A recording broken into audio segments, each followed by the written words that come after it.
à tous, j'espère que vous allez bien. Aujourd'hui on se retrouve pour mon update lecture du mois de février. Je sais, on est le 16 mars, je suis à la bourre, je sais.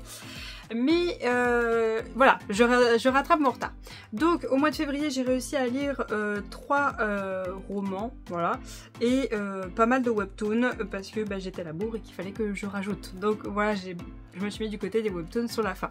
Alors le premier que j'ai lu et terminé au mois de février, c'est le tome 3 du Pont des Tempêtes, qui est Les Héritiers Insoumis de Daniel L. Johnson dans la maison d'édition Brajlon. Alors, lui m'a pris beaucoup de temps. C'est lui qui m'a pris le plus de temps au mois de février, pour vous dire. Je l'avais commencé, je crois, dans les 3-4 derniers jours du mois de janvier. Et je l'ai terminé le 16 février, ce qui veut dire un peu plus de 2 semaines, quoi. Plus de 2 semaines pour le lire. Alors, dans cette histoire, on continue dans notre royaume avec tout ce qu'on a appris dans le Pont des Tempêtes, tome 1 et tome 2. On est sur d'autres personnages, mais ce qui se passe dans ce tome 3 est un peu dans la période du tome 1, tome 2. Ça se passe un petit peu là-dedans. Donc du coup, on a quelques petites piqûres de rappel, quelques petites, entre guillemets, répétitions, parce que c'est vu d'un autre point. Donc ça peut être répétitif si vous venez tout juste de lire le tome 1 et tome 2. Pour moi, ça a été parce que tome 1 et tome 2, je les avais lus en début d'année 2024. Donc, quasiment un an plus tard, lire le tome 3, c'est très bien, ça me fait une piqûre de rappel, c'est très bien. Sauf que, alors je peux pas vous dire qui sont les personnages ni de quoi ça va parler pour pas vous spoiler, hein. Sauf que j'ai trouvé l'histoire bonne, j'ai toujours autant apprécié ce monde, j'adore toujours le monde du Pont des Tempêtes, j'adore toujours la plume de l'autrice et tout ça. Sauf que y a quelques petites choses qui m'ont un peu... Voilà, c'est pour ça que ça a été long à lire. Alors, quand je lisais, je savais pas si c'était... Est-ce que je voulais rester dans ce monde et donc du coup, je lisais lentement, ou est-ce que, voilà, il y a des trucs... J'étais un peu en mode, ouais, mais... par rapport au tome 1 et tome 2, où on a des personnages badass, où on a envie d'être avec eux, ça bouge tout le temps, ça s'arrête jamais, c'est tout le temps actif. Là, ce tome 3, je le trouvais un peu plan-plan, quoi. C'était un peu moumou. Et du coup, je trouvais qu'il y avait des moments qui étaient longs, un peu trop descriptifs, et pas forcément intéressants.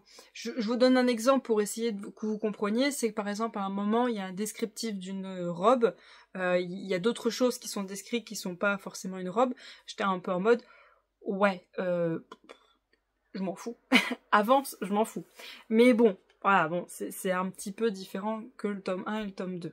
Après, il y a un moment où, c'est plus de la moitié du livre, hein, c'est vraiment vers les 3/4 du livre, où on a un petit rappel de nos personnages dans le tome 1 et le tome 2, et j'ai fangirlé comme une malade, parce que je suis amoureuse, croque-love, de notre héroïne du tome 1 et tome 2, voilà, c'est... Voilà. Et franchement, dans ce tome 3, elle était pas autant enjolivée, on va dire entre guillemets, que ce qu'elle est dans le tome 1 et tome 2. Du coup, j'étais un peu en mode... Tu la critiques pas, hein? C'est ma chérie, c'est hors de question. Non, non, t'as pas le droit, non. Donc du coup, j'étais... J'étais mitigée. Et alors, j'ai vu beaucoup d'avis de personnes qui disaient que ce tome 3 était plus spicy que le tome 1 et tome 2. Dans un sens, oui. Pas énorme. Très très peu. Hein. C'est pas énorme. C'est très peu. Genre dans le tome 1 et tome 2, vous avez une scène spicy. Là, c'est pas tant scène spicy. C'est juste que c'est un peu plus abordé. On en parle un peu plus que le tome 1 et le tome 2. Mais quand on comprend le caractère et le comportement de notre protagoniste masculin, on se dit, en fait, t'es un petit peu obligé de dire ces choses-là parce que c'est son caractère. Donc si t'en parles pas, tu l'aurais mal décrit et donc du coup tu dirais ouais mais je croyais qu'il avait ce comportement-là et au final on n'a aucun lien par rapport à son comportement. Donc dans un sens, oui, on parle un tout petit peu plus spicy, mais en même temps non, parce que c'est le caractère du personnage masculin. Donc si tu n'abordes pas ce côté-là, tu peux pas dire qu'il a ce caractère-là. Donc dans un sens, oui et non. Si vous n'aimez pas les scènes spicy, elles sont facilement passables, hein, facilement. Ensuite, alors moi ce qui m'a le plus freiné dans ce tome 3, c'est pas le personnage masculin, parce que le personnage masculin, je l'apprécie pour ce qu'il est, je l'apprécie pour ce qu'il a vécu, je le comprends, je suis ok de ce côté-là. Mais le personnage féminin, je la trouve extrêmement cruche. Alors oui, je comprends tout ce qu'elle a vécu, oui, je comprends comment elle a été élevée, comment elle a grandi, mais... Ah non, je la trouve très cucu, très cruche, très... Ouais, elle me plaît pas. Elle me plaît pas en tout cas. Et sa description aussi me plaît pas trop. Et l'image qu'on a là d'elle, je la trouve pas jolie. Après, j'ai vu un fan art sur Etsy que quelqu'un a repris de nos deux personnages. Et là, sur le fan art, oui, elle est magnifique. Mais après, j'en ai vu d'autres aussi où elle ressemble à ça. Et non, non. Mais j'essaierai de vous mettre le fan art que je trouve magnifique d'elle. Et là, je me suis dit, ok, si je l'imagine comme ça passera. Parce que il y a un autre fan art, je vais essayer de vous le mettre de ce côté-là. Où quand je la vois, je fais, non, j'accroche pas du tout. Ça peut bloquer certaines personnes. Donc, dans cette histoire, oui, il y en a un peu plus de spicy, mais aussi, comme dans le tome 1 et le tome 2, on a aussi des scènes un peu gore détaillées, mais là, elles sont plus hard. Elles peuvent beaucoup plus vous atteindre. Parce que les scènes qu'il y a dans le tome 1 et le tome 2, c'est des scènes... un peu de tueries qui sont de la guerre.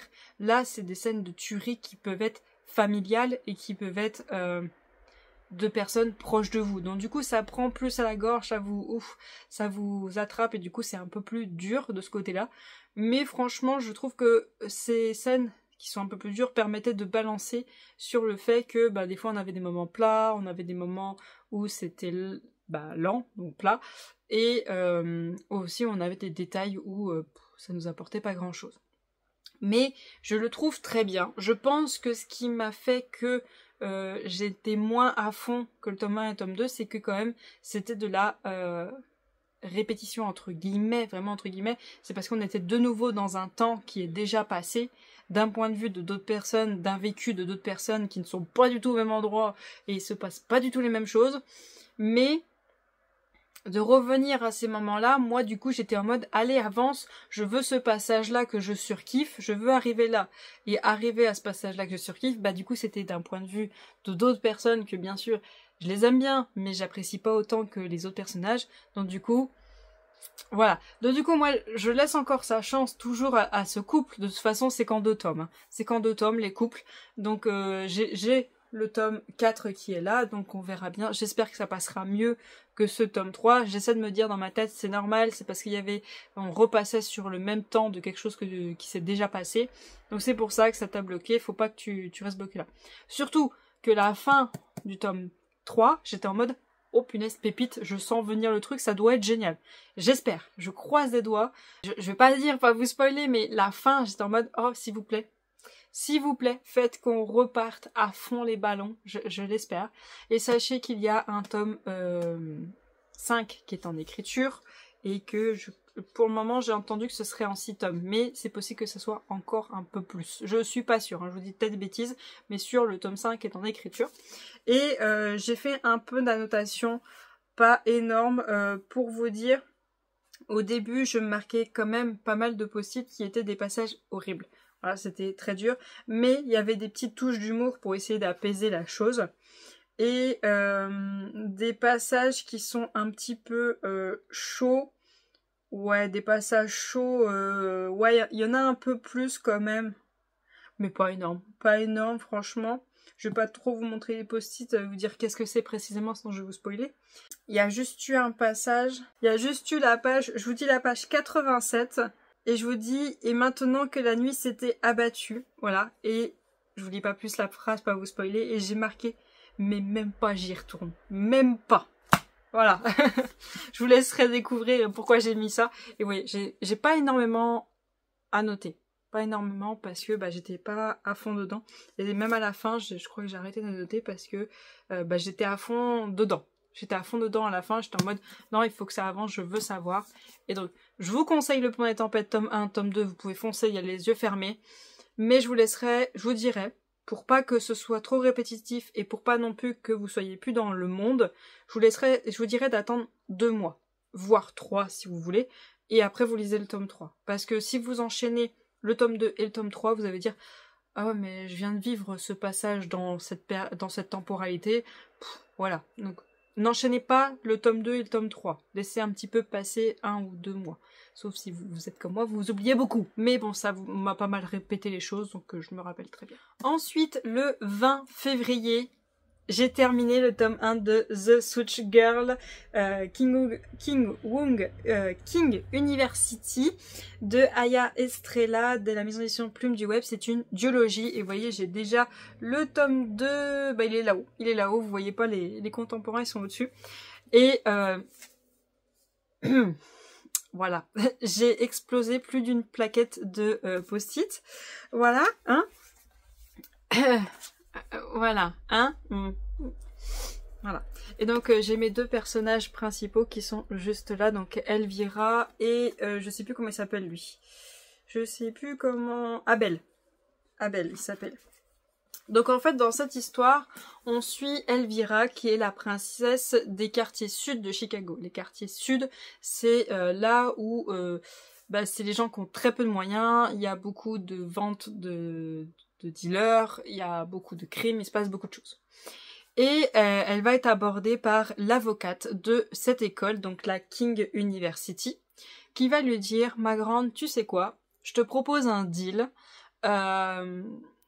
je libère ton frère qui est en prison. On apprend plus tard pourquoi son frère est en prison.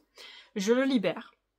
J'efface entièrement son casier judiciaire. J'efface aussi le tien. Tu pourras venir faire les études dans cette grande université. Bien sûr, je sais très bien que tu ne pourras jamais te payer d'aller dans cette université. Voilà.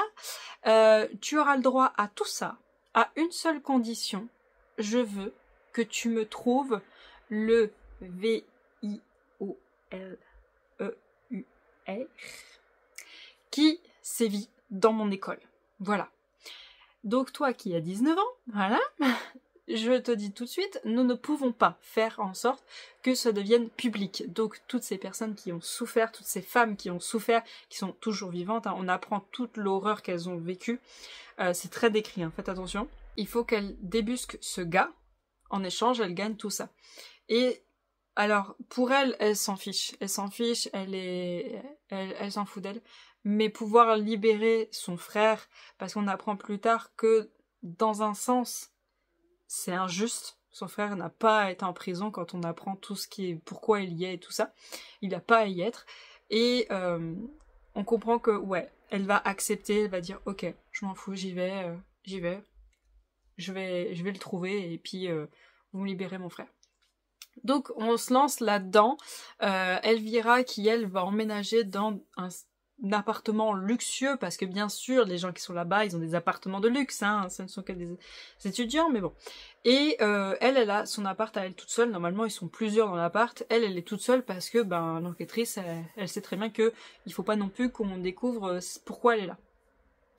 Donc Elvira va dans cette université, elle rencontre un groupe de garçons qui sont footballeurs, je crois que c'est footballeurs américains, je suis pas sûre mais bon, voilà, c'est un genre de rugby ou je sais pas quoi, je suis pas très bon de ce côté-là. Et du coup elle va se lier d'amitié avec ces gens-là, on va apprendre plein de choses sur elle, son enfance, comment elle réfléchit et tout ça, parce qu'en fait Elvira est une femme qui a un QI énormément développé, elle a le cerveau qui fuse non-stop. Et on apprend aussi toute la vie de ces garçons-là, leur enfance et tout ça. Et je peux vous dire que vous ne pouvez pas vous ennuyer, c'est du non-stop, ça y va à foncer. C'est incroyable, incroyable, j'ai surkiffé. Alors le truc c'est qu'il faut que vous fassiez très attention à vous parce que c'est très dur au niveau de ce qu'ils ont vécu tous. Tous ont vécu quelque chose d'horrible. Tous traînent leur casserole et doivent continuer à avancer avec. Et franchement, ça peut être difficile. Par contre, je tiens à prévenir. Attention, on aborde les substances dures, hein, voilà, pour pas trop en dire. Les substances liquides qui sont pas très bons. Voilà, tout ça, on aborde tous ces sujets-là. Et on montre là-dedans que c'est pas une solution. C'est pas une solution, toutes ces choses-là. Et à part à en venir à souffrir quand on veut en sortir, ou ben ça se termine parce que le corps n'en veut plus. Voilà, on aborde les sujets là-dedans. Alors, je vous dirais, faites attention, mais en même temps, c'est ce genre d'histoire qui, moi, attention, c'est moi, ça marche peut-être pas sur tout le monde, qui, moi, étant enfant, enfin, ado, quand on me parlait de ce que ça faisait de prendre ces choses-là, et ben ça m'a stoppé direct et je n'ai jamais voulu y toucher, jamais voulu m'en approcher, je n'ai jamais rien touché de ces trucs-là parce que quand on m'a raconté ce qu'ont vécu les autres, ben je me disais, bah non en fait, bah non. Après, je sais que tout le monde n'est pas pareil, je sais que chacun vit des choses horribles et tout ça, chacun trouve son pansement, mais voilà, moi après ça m'a rappelé les préventions que j'avais découvert dans des séries, dans des livres que j'avais lus étant plus jeune. Ça m'a rappelé ça. Et en même temps, on a toute cette romance entre Elvira et Abel. J'ai du mal à retenir son nom à lui. Tout ce rapprochement, et on a aussi notre enquête à côté. Donc on peut pas s'ennuyer, parce que entre Elvira, entre Abel, entre les garçons de l'équipe, entre la pote d'Elvira, entre l'enquête, entre plein de choses, entre le frère d'Elvira, on n'a pas le temps de s'ennuyer, ça s'enchaîne, ça s'enchaîne. Alors oui, des fois, pour être honnête, des fois j'ai trouvé que ça s'enchaînait soit un petit peu trop vite et qu'on n'abordait pas assez un truc, soit que ça s'enchaînait mais que le chapitre suivant n'était pas super bien fluide. Ça se suivait, mais c'était pas super bien fluide. Mais ça n'empêche que j'ai surkiffé, j'ai surkiffé ce livre. Il était incroyable, je l'adore. Je l'adore de chez Adore. Et j'ai trop hâte de lire le tome 2. Par contre, le tome 2, j'ai un petit peu peur. Parce que j'ai vu pas mal d'avis sur le tome 2. Et alors, on continue à suivre Elvira et Abel. Parce que, voilà, Elvira, elle est là pour l'enquête et tout ça. L'enquête n'est pas du tout close dans ce tome 1. Mais à ce que j'ai compris, on a un peu plus la pote de Elvira et du coup la romance qu'elle va avoir elle de son côté. Et ces deux personnages-là, je n'ai pas d'affinité. La pote d'Elvira, elle me fait un peu de la peine aussi, mais je n'ai moins d'affinité que Elvira. Et le gars qui serait normalement pour sa pote, je suis mitigée. À voir quand on aura le fin mot de l'histoire sur lui, mais j'attends de voir, mais j'essaie de me dire, reste dans le mood où t'as surkiffé le tome 1 avant de lire le tome 2, parce que sinon si tu vas écouter les avis des autres, ça peut te mettre en porte-à-faux pour apprécier le tome 2. J'essaie de me dire ça. Sachant que je vous informe que l'autrice sera au salon Romance Fever le 17 et 18 mai. J'essaierai de vous mettre le nom de la ville parce que je l'ai pas retenu, hein. Et j'y serai, puis je pense y aller les 2 jours parce que moi il faudra que je dorme sur place, je pourrais pas faire les retours. Et c'est sûr et certain, je veux voir cette autrice et je croise les doigts qu'il n'y ait pas une limite de livres qu'on peut emmener parce que j'ai déjà 5 autrices que je veux rencontrer, voilà. Donc moi ce livre-là, je vous le conseille à 1000%. Alors oui, j'ai entendu un avis d'une personne que j'aime beaucoup, qui disait que dans ce tome 1, on voyait moins l'enquête. Oui et non. Je suis tout à fait d'accord. Oui, on la voit pas beaucoup, mais elle est présente en fait. En fait, il y a des trucs qui la stoppent souvent, Elvira, qui peut pas continuer l'enquête, mais on en entend encore parler, on a plein d'infos et tout ça. Et moi, perso, j'ai déjà un avis sur qui est le gars qui sévit, qui fait ses horreurs. J'ai déjà un avis, mais je vais pas dire parce que je risque peut-être de spoiler. Donc franchement, s'il vous plaît, lisez ce livre. Moi qui commence à avoir du mal avec le contemporain, il y a des histoires, je commence à avoir un peu de mal, mais celui-ci, mais je l'ai bouffé. Et alors par contre, ah oui, j'allais oublier, le système de playlist. On a la playlist qui est juste là, donc soit Spotify, soit Deezer. Dites-vous que la playlist, au début, ce que je faisais, vous voyez, on a la musique qui est au début du chapitre. Ça, c'est génial. Ça, faudrait que tout le monde le fasse. La musique est au début du chapitre. Et le moment où la musique commence, on a une petite note de musique juste là. C'est le moment où elle commence. Parce que des fois, la musique est notée au début du chapitre. voyez la musique là par exemple ce chapitre là, la musique elle est notée là au début du chapitre, donc là on est page 134, mais en vérité la musique il faut la commencer là, page 144, et il y a la petite note de musique qui est juste là. Et ça c'est génial.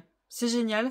Et surtout que des fois pour un chapitre, des fois il y a deux musiques, donc du coup la première musique elle est au-dessus, donc vous chopez la première note de musique, la deuxième musique est en dessous et vous lancez la musique pour la deuxième note, et c'est trop bien fait. J'ai surkiffé, c'est vraiment trop bien fait. Les musiques sont parfaites pour le livre. Elles sont parfaites. J'ai rien à dire. La playlist a été trop bien faite. J'ai surkiffé. Et j'ai écrit dans mon livre. J'ai écrit plus d'une fois dans mon livre. Tellement, mais je l'ai adoré ce livre. Je l'ai adoré. Et il y avait tellement des passages qui étaient énormes. Au début, ouais, je surlignais. Mais il y avait des passages, c'était tellement énorme que je me suis dit non, je vais pas surligner. Parce que je trouve que mes surligneurs, normalement, ils sont faits pour. Je trouve qu'ils passaient à travers. Donc du coup, ce que j'ai fait, c'est que je voulais tellement écrire que j'ai pris un gros post-it là. Ce que je faisais, c'était que j'ouvrais une petite parenthèse, là juste là, je mettais les deux petits tirets, et soit je fermais avec les deux petits tirets puis je mettais mon post-it, soit je mettais le post-it au moment où ça s'arrêtait pour mes petits tirets, parce que c'est pas possible, j'allais vous surligner tout le livre. J'allais vous le surligner tout le livre. J'ai surkiffé. Franchement, si vous êtes quelqu'un qui commençait à avoir un petit peu de mal avec le contemporain, que vous avez un petit peu mal à trouver des trucs qui vous plaisent, foncez là-dessus. Mais attention, ça peut être dur à lire si les horreurs qu'on peut vivre les autres, c'est quelque chose que vous pouvez pas lire. N'allez pas dessus. N'allez pas dessus, ça va juste vous rendre mal. Voilà, je préfère prévenir. Ça peut être difficile à lire. Ensuite, j'ai lu le tome 2 de la série The We Know Love, donc qui est Later et Lark, de Bryn Weaver dans la maison d'édition Verso. Donc, dans cette histoire, on suit des tueurs en série, mais qui sont en fait des personnes qui punissent les personnes qui n'ont pas été réellement punies par la loi, ou que la loi ne les voit pas. Voilà, qu'ils achètent les gens pour pas qu'ils soient punis. Je vous donne par exemple un pédophile, voilà, qui réussit à passer en travers des maillets, et ben eux vont le trouver et vont le... Voilà. Donc, dans le tome 1, c'était incroyable. J'ai surkiffé le tome 1. Le tome 1, vous pouvez y aller les yeux fermés, c'était un kiff. Par contre, oui, c'est des cris, c'est des tueurs en série, c'est gore, c'est un peu gore. Voilà. J'ai lu ce tome 2. Je l'ai trouvé bien. Alors, je l'ai fini le 26 février. Je l'ai trouvé bien. Mais, le problème, dans cette histoire, on suit le grand frère de la famille. Donc au début, on suivait, je crois que c'était celui du milieu. C'était le frère du milieu. Là, on suit le grand frère. Ils sont 3. Pour ça, il n'y a que 3 tomes dans cette série, c'est les frères. Donc là, on suit le grand frère et on suit la meilleure amie de notre héroïne du tome 1. Okay. Dans cette histoire, on a Letter et Lark qui peuvent pas se saquer. Ils ne peuvent réellement pas se saquer, ils ne s'aiment pas du tout, parce qu'en vérité, ils ont vécu un truc où ils se sont rencontrés, et Lark, qui est la fille, va reconnaître Letter à un autre moment, et donc depuis ce moment-là, ils ne peuvent absolument pas se piffer. Sauf qu'il y a une chose qui les rapproche tous les deux, c'est qu'ils sont prêts à tous les sacrifices pour protéger leur famille. Voilà. Je vous en dis pas plus parce que sinon je vais vous spoiler. Et le problème dans ce tome 2, c'est que pour moi, le tome 2 est tombé totalement. Mais alors totalement à plat. À plat de chez plat. Déjà de 1, la première chose qui m'a foutu le dent dès le premier chapitre, c'est que nos deux personnages ont un prénom qui commence par un L. Et qu'au début, le premier chapitre, je croyais que c'était qu'on parlait du mec. Et non, on parlait de la fille. Donc déjà, ça aide pas. Ça aide pas, mais en plus, les prénoms, bon, ça c'est autre chose. Les prénoms sont pas français, donc ça aide encore moins. Mais bon, ça, on passe à part, on oublie. Pas grave. Ensuite, le début du livre, je dirais un peu plus d'un quart du livre, peut-être pas loin, pas très loin, moitié, je dirais un quart du livre quand même. C'est beaucoup des sauts dans le temps. Et les sauts dans le temps, des fois, sont pas super bien faits. Sont pas super bien faits. Là, c'était vraiment des sauts dans le temps pour essayer de matcher leur histoire entre eux. Ensuite, dans l'histoire, il y a des mots qui sont pas très bien choisis. Par exemple, Au lieu de nous dire ils vont dans la voiture ou qu'il lui dit le gars va dans la voiture, il lui dit va dans, je me rappelle même plus, va dans, il sort la marque de la bagnole. Sauf que c'est pas des marques de bagnole françaises. Donc du coup, moi, je ne savais pas de quoi il parlait au début. J'étais en mode, mais tu parles de quoi, là, mec? C'est quoi, ça? Et au bout d'un moment, bah, j'ai compris c'était quoi. Mais à chaque fois, il ressortait ça, ça me sortait de l'histoire. J'étais là en mode, attends, c'est quoi, ça? C'est quoi? De quoi il parle? Donc du coup, c'est pas super bien choisi comme mot. Ensuite, je pense qu'il y a eu, qu'il y a eu des petits couacs niveau traduction. Parce qu'il y a des phrases, elles sont traduites au mot. Donc en français, ça veut rien dire. Mais bon, en lisant, on a compris ce qu'on voulait nous dire.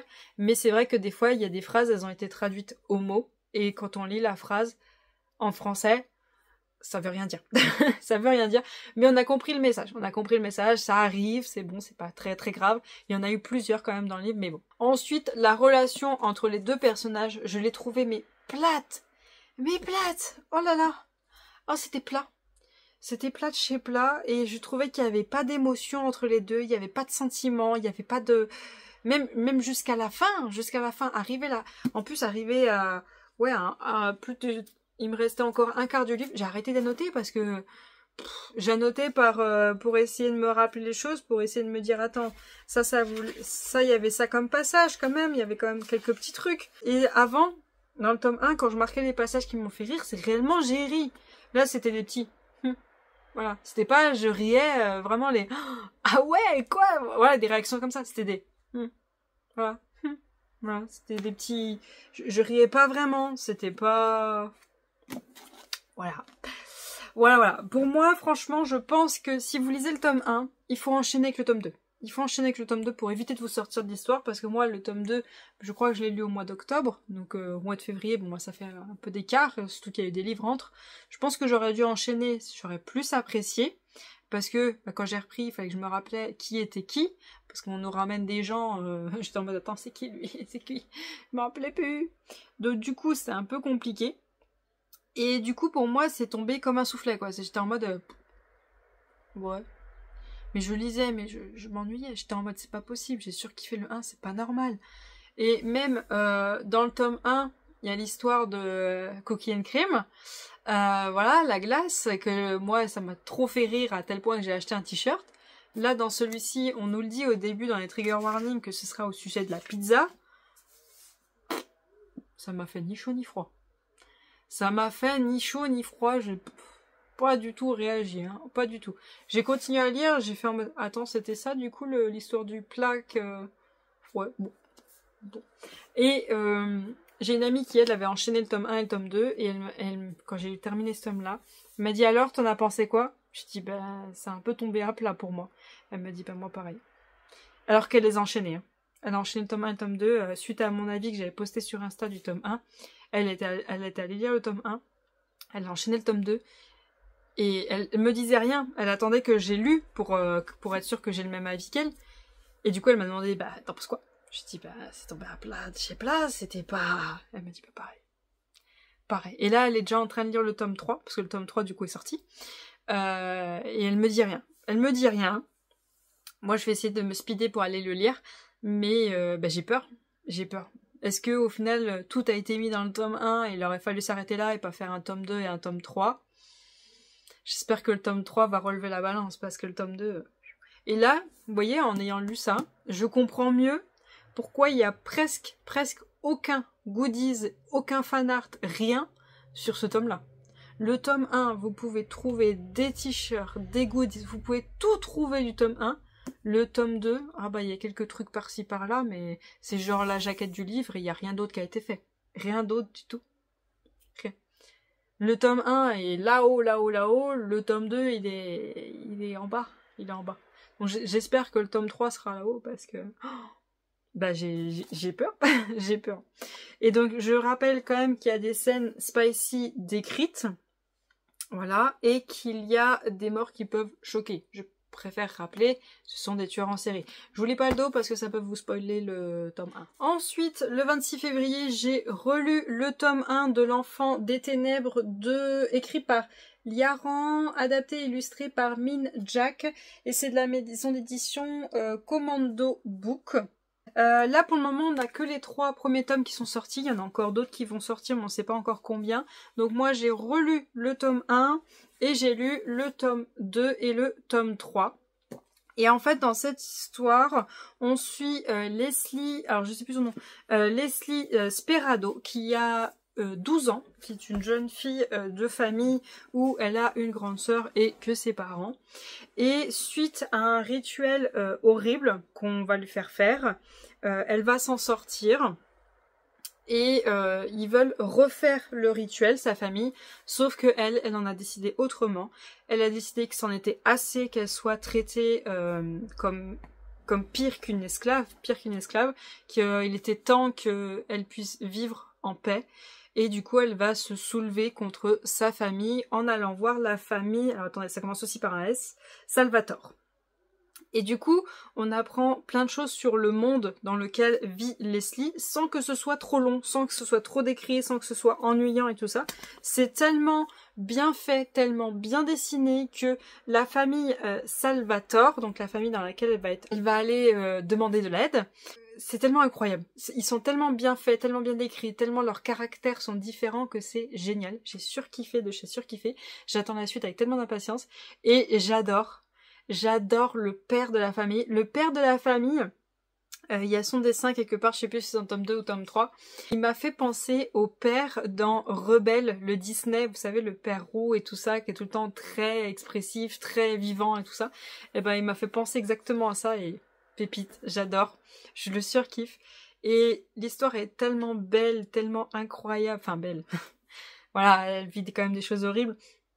Mais c'est tellement bien fait qu'on n'a qu'une envie, c'est de prendre Leslie dans ses bras et de l'aider à arriver là où elle veut aller. C'est incroyable. C'est incroyable.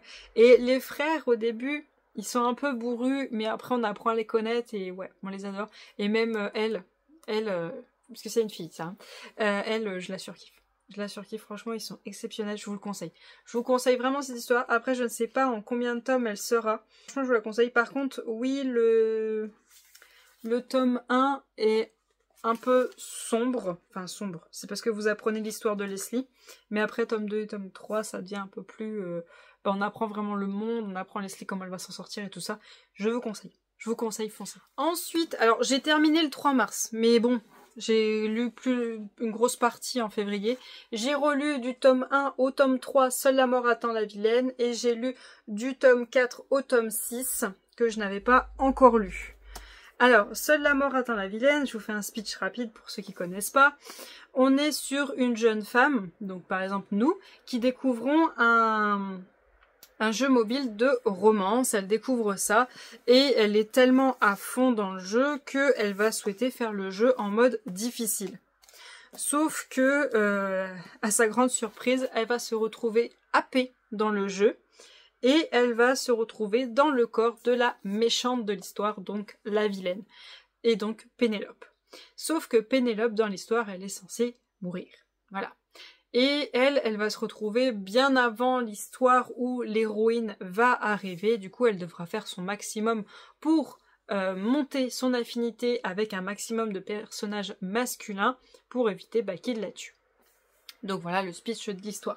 Et l'histoire est tellement incroyable. Franchement, c'est incroyable. J'étais trop contente de relire ces livres. Je m'en lasse pas. Et de lire la suite. J'étais trop heureuse. Franchement, je surkiffe. C'est tellement bien fait. Tellement elle est dans le... Elle doit essayer de un peu manipuler, entre guillemets, les émotions des autres. De savoir comment ils vont réagir en fonction des mots qu'elle va choisir pour s'exprimer.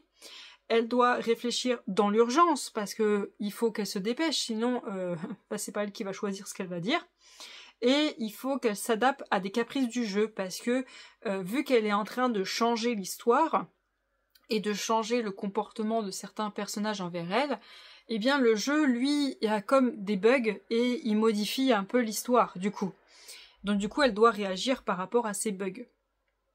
Et c'est tellement incroyable. Et quand on pense savoir sur quoi on va partir, qu'est-ce qui va se passer, ah non, du tout, ça part sur autre chose, on est totalement surpris de tout du long on est surpris, on s'y attend pas, et pour vous dire, la fin du tome 6, C'est pour ça qu'il y a plein de gens au début, enfin plein de gens, au début je pense qu'on pensait tous que le tome 6 serait la fin, parce que au fur et à mesure qu'on lisait, on sentait que y allait arriver le moment qu'elle redoutait tant, et qui du coup ça allait être la fin. Mais la fin du tome 6, j'étais en mode oh la génie. Oh la génie, elle a trouvé le truc pour pouvoir pousser l'histoire plus loin. Alors, peut-être que ce sera que 2 tomes, mais peut-être que ce sera plus. Parce que là, vu ce qu'elle nous a fait à la fin du tome 6, il y a moyen qu'elle nous pousse l'histoire super loin. Il y a moyen. Elle nous a pondu un truc, c'était incroyable. Du coup, moi perso, je vous conseille vraiment Seule la mort attend la vilaine, c'est une pépite. Après, oui, on sait pas combien il y aura de tomes, mais un webtoon, alors moi personnellement, parce que je suis pas quelqu'un qui lit vite, un webtoon, ça me prend 1h15 à peu près, ça dépend. Et du coup, ça peut être un peu long, je sais pas, vous mettez un par semaine, je vous promets, ça va être un peu long. Et moi, ayant lu que le tome 2 et 3 au début, je ne comprenais pas la hype qu'avait tout le monde sur le prince. Moi, le prince, pour moi, c'était un monstre, voilà. J'étais que sur le... Ah, je sais plus son nom, l'esclave, moi, j'étais à fond sur lui. J'étais en mode, c'est lui qui va sauver l'histoire. Ah bah il se passe des trucs, je suis en mode, oh punaise, je sens qu'il va tout foutre en l'air. Je sens qu'il va tout foutre en l'air. Et le prince, c'est bon, je me suis attachée à lui. Ah, je le surkiffe, je me suis attachée à lui. Je l'aime plus que tout.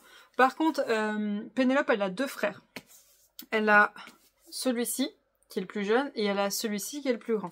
Le plus grand, je le hais. Je le hais. Je veux même pas savoir. Non, il a aucune excuse, aucune. Je peux pas le piffer. Par contre, on a les 2 frères.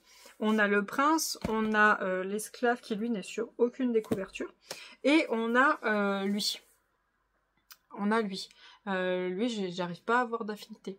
J'arrive pas à être à fond sur lui et tout ça. Parce que du coup, en fait, elle a ses 2 frères qu'il faut qu'elle fasse attention qu'ils la tuent pas. Et elle a 3 garçons qui peuvent la sauver et du coup ça devient un amour. Il y a 3 garçons. Mais lui, j'arrive pas... Non, j'arrive pas à avoir d'affinité avec lui, j'arrive pas à m'attacher, j'arrive pas... Non. Non. Mais la fin de ce tome 6, oh là là, je m'y attendais tellement pas. C'était pépite, franchement, je vous conseille à 1000% Seule la mort attend la vilaine. Donc voilà pour cette update lecture du mois de février qui est très en retard, je sais. En tout cas, j'espère quand même que ces avis vous auront plu. N'hésitez pas à me dire si vous avez lu ces différents livres et webtoons et ce que vous en pensez. Je vais vous souhaiter une très bonne journée et à bientôt. Salut!